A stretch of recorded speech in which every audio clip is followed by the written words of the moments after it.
Hey friend, so Google makes most of its company's revenue on their advertising platform, so Google Ads. I don't think that that's shocking to say. But did you know that 10% of Google's overall company revenue comes from advertisements on their display network? Now, you might have no clue what their display network is, but think of it this way. If you're looking at a news article or if you're reading a blog post and that website has opted into Google's AdSense program, they are essentially reserving an ad slot that Google can show whatever ad they choose on their actual website. And so if Google is making $31 billion per year on ads that are appearing on their display network, there's a lot of businesses that are seeing success by having ads on that network. And we've talked a lot about the display network on this channel. We've talked about how to create a remarketing ad and how to show ads on competitors' websites. There's a lot of use cases for why the display network might be a good choice for your business. But there's a couple of issues that we need to discuss with display ads to see if it makes sense for your business. The first thing is that the primary ad type in display ads is called responsive ads.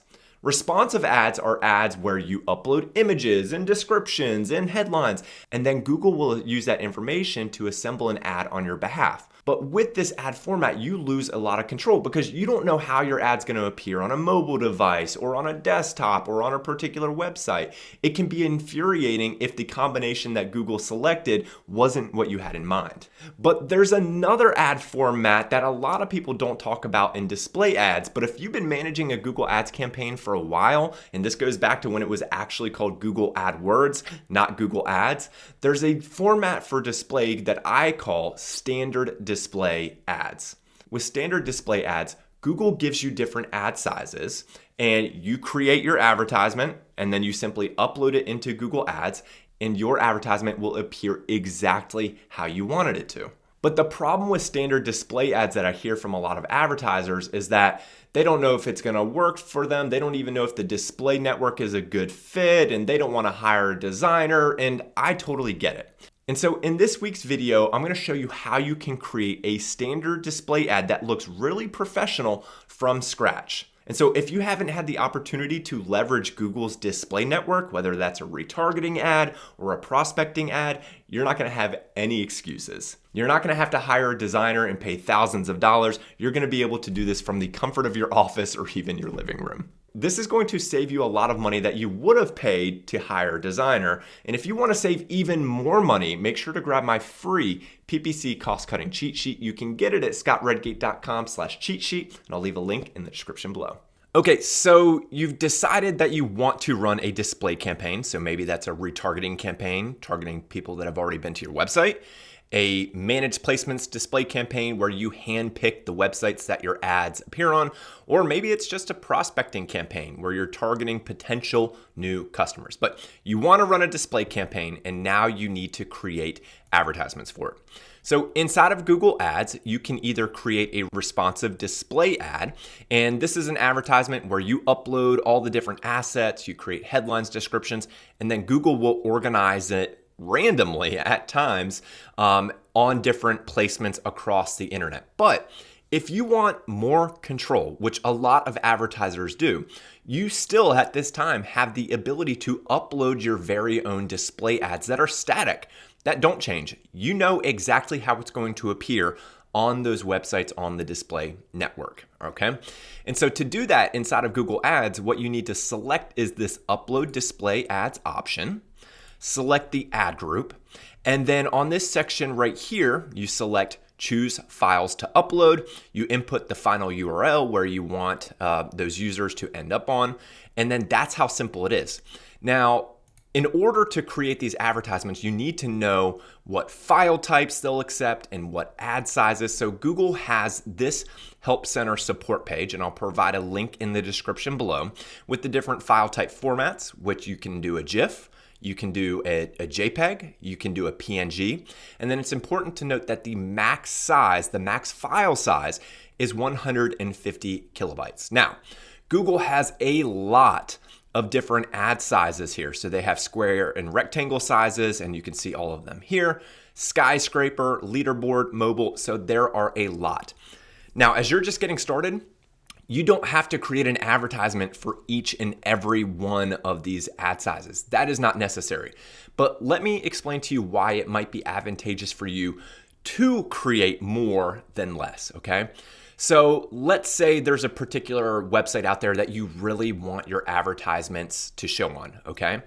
And that website is opted into the Google Display Network. So they're willing to show Google ads on their website. And yes, they'll get paid every time someone clicks on it, all right? But let's say that particular website has only opened up some particular ad sizes on their website. So let's say they have a slot for a 200 by 200, they have a 120 by 600, they have a 468 by 60. So let's say they have only selected a few of these ad sizes, okay? If you do not have that particular ad size and you're trying to have a manual display ad on that website, you're not going to be able to show unless you have that same ad size. So the more of these ad sizes that you create ads for, the more opportunities that you'll be able to show on the placement that you actually want to, okay? So my recommendation is on day one, you don't have to create all these different variations, but pick a few of them and then start to expand as you go. And I'm actually going to share a tool with you it's very easy to do that. All right. So that's the image ad sizes, formats, file size, etc. Google does have image ad requirements for these manual display advertisements. All right. And so let's scroll down here on this page, and I'll also provide a link to this page in the description below. So they're not rocket science, right? So you have to have high image quality. You have to have an ad that's relevant, okay? So they say you can't have unclear relevance. You can't have misleading content, right? So let's say you have a bakery and you want to generate leads for people to come to your bakery. You can't have an advertisement that's just a big download now button. First of all, that doesn't even make sense. And second of all, it's just not very helpful. And so that would be classified as misleading content. And then yes, Google does have restrictions on what types of ads you're able to create. So as long as you keep those policies in mind and you have these types of sizes, or you start to create ads in that type of size, you're going to be good. Now, I want to make a clear differentiation here. The responsive ad type that we were looking at inside of Google Ads, right? Those requirements are different from these standard display ads. And here's the reason why. With responsive display ads, Google is essentially guiding you through the process of provide a headline, provide a description, give us your logo, give us an image, and they're assembling it, all right? So with the image that you upload in responsive display ads, you're not allowed to have a logo overlay on your image. You're not allowed to have big text on your image, right? Because Google is already asking for those fields outside of the image, and then they will create the ad for you. That's not the case with standard display ads. You are able to have that. So just please keep these image ad requirements in mind. So the next question is, okay, Scott, this is great. I want to try out the display network, but I don't want to pay a designer $500 or $1,000 for a batch of images. I don't even know if the display network is going to work for me. Well, here's what I'd recommend, all right? So a tool that I use for my business is called Canva. And Canva is awesome because even if you have zero design experience, you can create extremely professional marketing material inside of Canva. And the best part is they have a free plan. And so for a lot of businesses, you could get by with the free plan. I have the pro plan. I think it's like $12 or $13 per month, but you can get by with the free plan and you don't have to have a ton of experience. So what I'm saying is the images or the advertisements that we're going to create are extremely professional. Now, are they at the quality level of if you hire a designer and pay hundreds and hundreds and thousands of dollars? No, they're not. But they can be really, really good, especially if you start to learn Canva and mess around with it. You're going to get drastically better as you go. Okay, so the way that Canva works, and this isn't going to be a full Canva tutorial, but the way that Canva works is on this button on the top right here, it says create a design. Canva has suggested formats and suggested marketing assets that you can just select. And you'll see here, for example, YouTube thumbnail, 1280 by 720 pixels. They already know the sizing for that particular marketing asset. And so you don't have to manually input it, okay? However, in our example here, we are going to create an image ad. And so we actually know the width and the height requirements. And so what we're going to do is we're going to first select something. So let's do this one right here, which is an inline rectangular ad, and it's 300 by 250. So inside of Canva, there's a button right here, which is custom size. And we can simply go 300, I think it was by 250, I think it was. All right.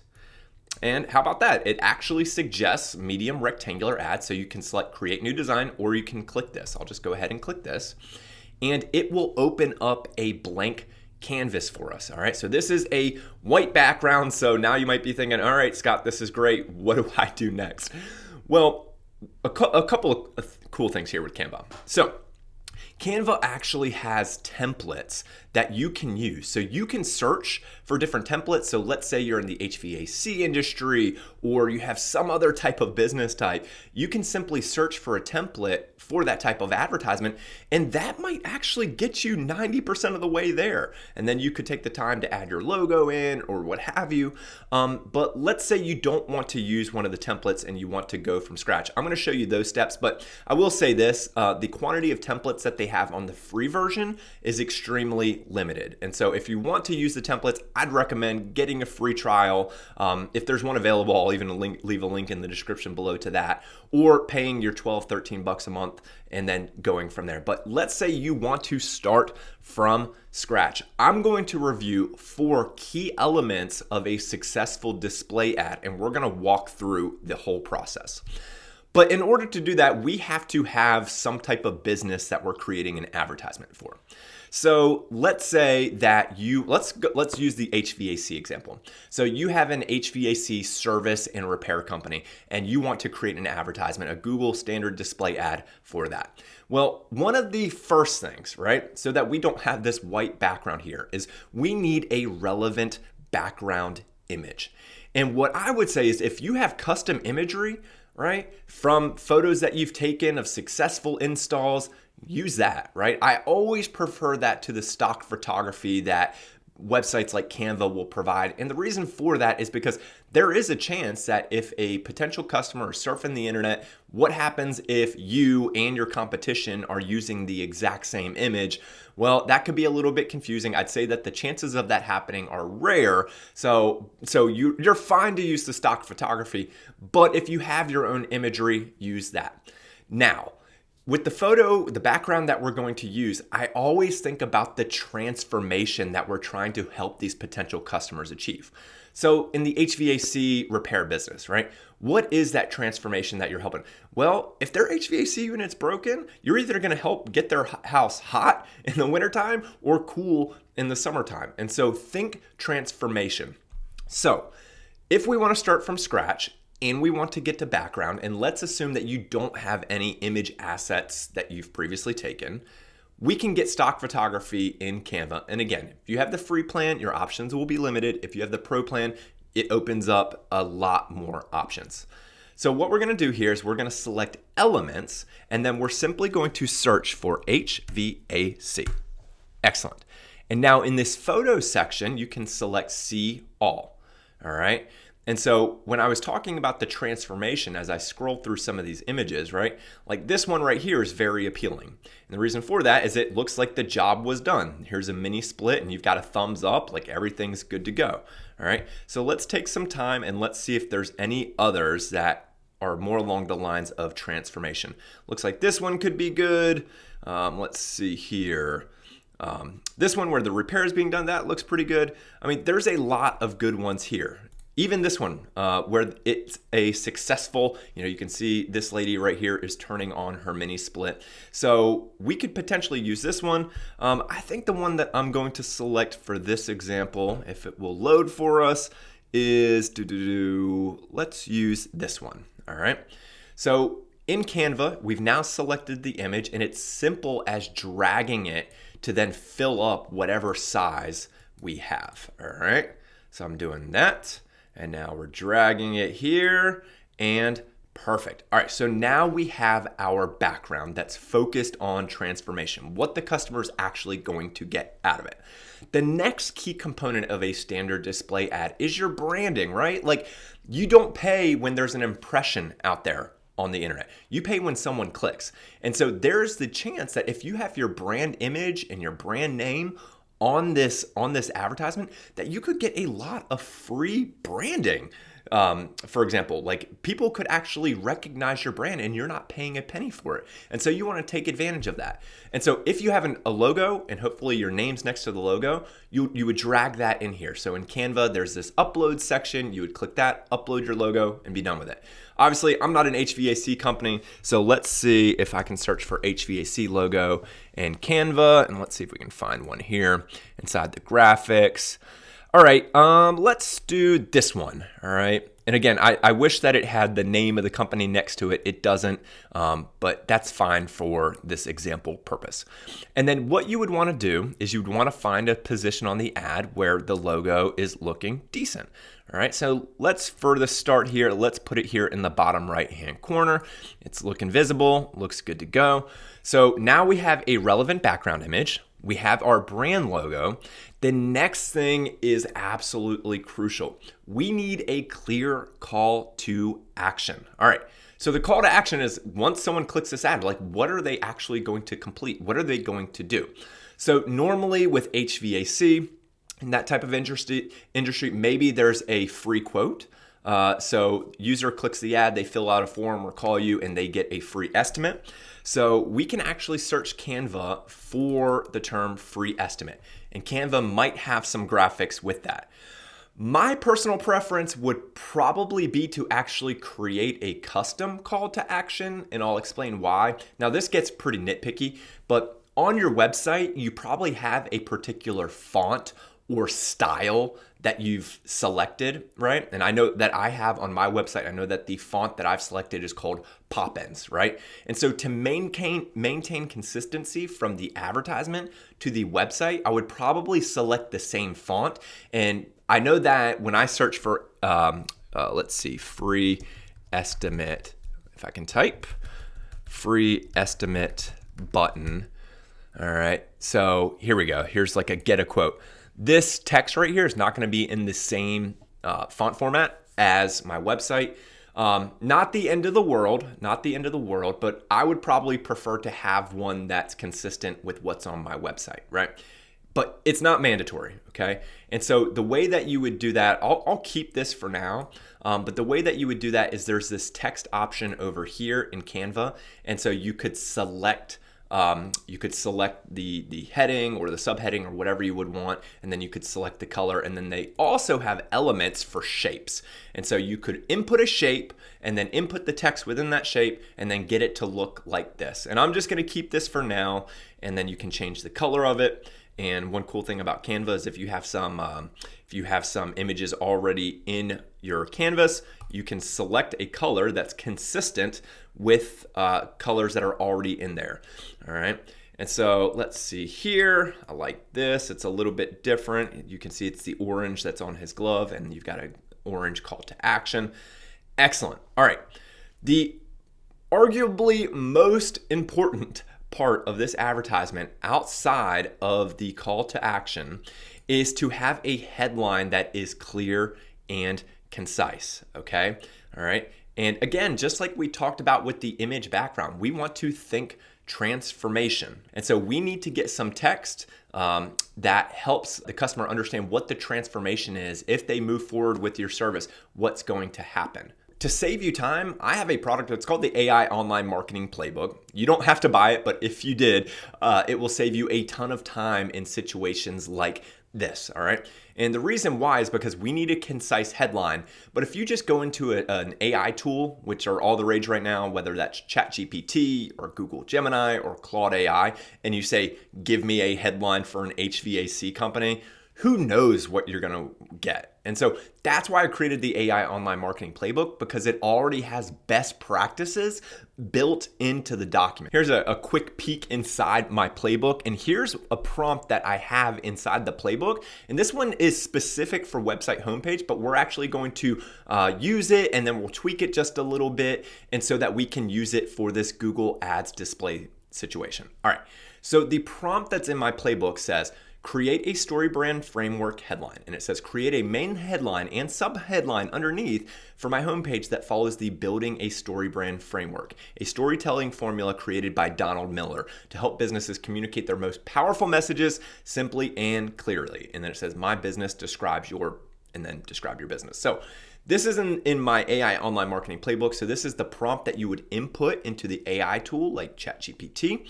But we can actually take this prompt and then customize it specific for this Google display ad.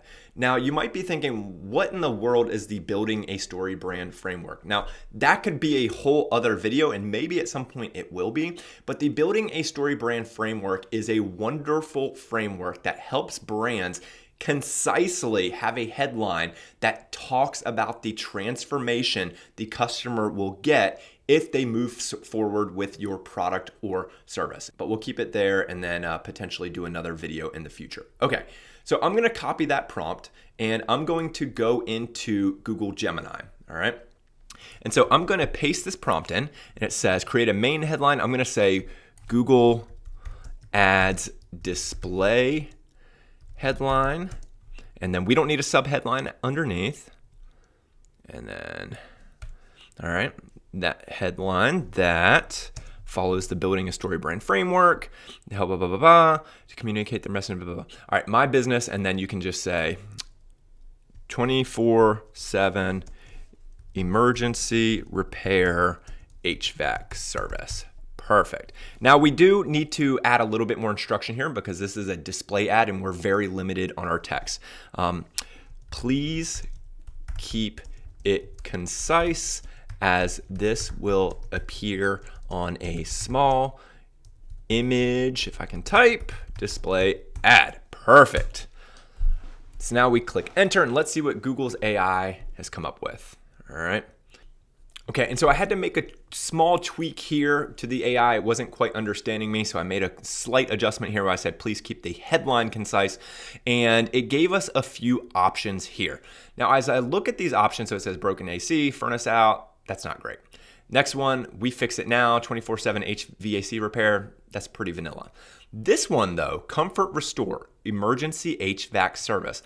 I like that, right? Because what is it that the customer will get if they move forward with your service? They'll get their comfort restored. They'll be able to enjoy their day at their house or their apartment or whatever. All right, so we have our statement now from AI. And so now we need to go back into Canva and we need to create that text. And so I went in, I edited text, headline, and then we'll just paste it in here. And obviously this is way, way, way, way, way too big, all right? And so let's do this.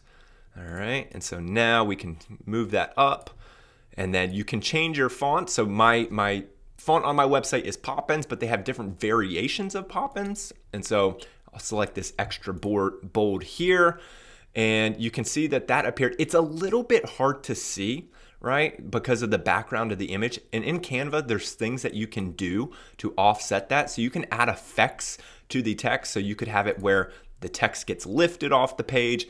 You could even make the background image a little bit blurry so that the text really pops. You can add an outline to it with different thickness levels, all right? And so I'm not gonna normally I'll take a couple of minutes here and get it so that it's super clear and I can definitely see it. And I'm not gonna make you wait for that, but you can add backgrounds to it. You can do whatever you want, right? And so all that's to say is right now, we just created a display ad and we have a building a story brand headline. We have a clear call to action. We have our logo and we have an image in the background that's focused on the transformation that the customer will get. So all of my 4 checks that I was talking about, this has, and now we just need to mess around a little bit to make sure that the text looks good on this page. So that's awesome, and that's how simple it is. And so you can imagine once you get comfortable with Canva, how quick you'll be able to do this. And now let's touch on the other thing, right? Because there were a lot of different ad sizes here. And what I said was start with a few and then start to expand, because that will allow you to appear on more placements. Well, with the pro version of Canva, it makes it super easy. They have this resize and magic switch option where you can literally start to go in and take this one design and then transform it into different sizes, right? And so it might not look perfect, but then once you get it, you can then tweak it a little bit, make a call to action larger, smaller, whatever, to really fit that size. But that's only available with the pro version of Canva, but that will make your life so much easier if you want to fill out the rest of the sizes. Well, friend, I hope this was helpful. I hope that this gave you some confidence that you don't need to be a design expert to create an advertisement that looks professional. And I hope that the tips that I gave you surrounding having a clear call to action, having your logo, having your branding in it, having concise text that's consistent with the building a story brand framework, and then also having a relevant image in the background that's focused on the customer transformation. I hope that that was helpful for you. I hope it gives you confidence, and I hope that you now will test out the display network and see if it's a good fit for your business to hopefully make more and spend less in your Google Ads campaign. Thank you so much, friends. Until next time, talk soon.